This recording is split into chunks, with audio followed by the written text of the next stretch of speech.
Hola amigos, en lecciones anteriores hemos hablado sobre los verbos en quechua y hemos visto de manera muy rápida el uso del sufijo infinitivo ya. En este video vamos a conocer el sufijo de participio presente ja y su uso en el idioma quechua.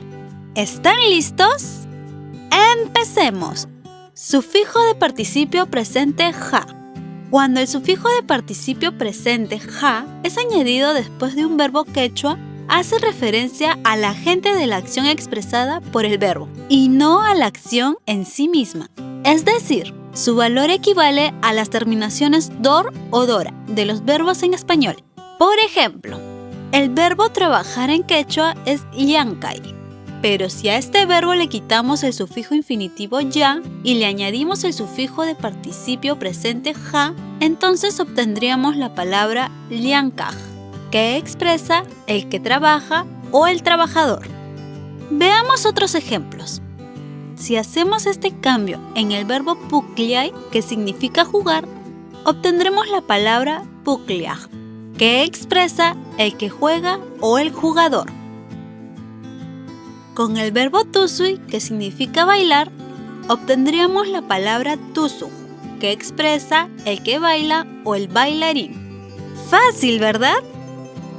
Otra función que realiza el sufijo de participio presente ja es que expresa la acción que está por realizarse.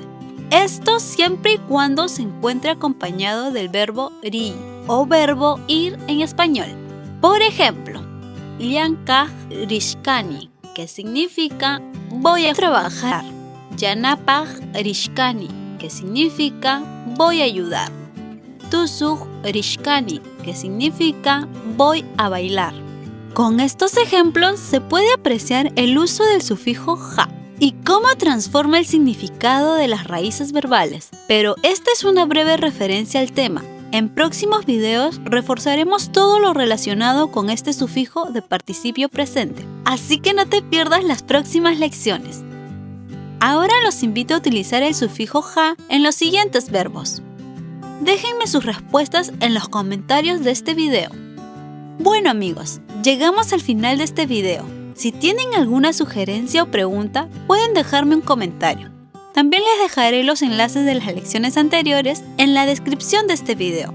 Espero este video les haya gustado. Si es así, déjame un like, suscríbete a mi canal y activa la campana para que no te pierdas los nuevos videos que iré subiendo. ¡Hasta la próxima!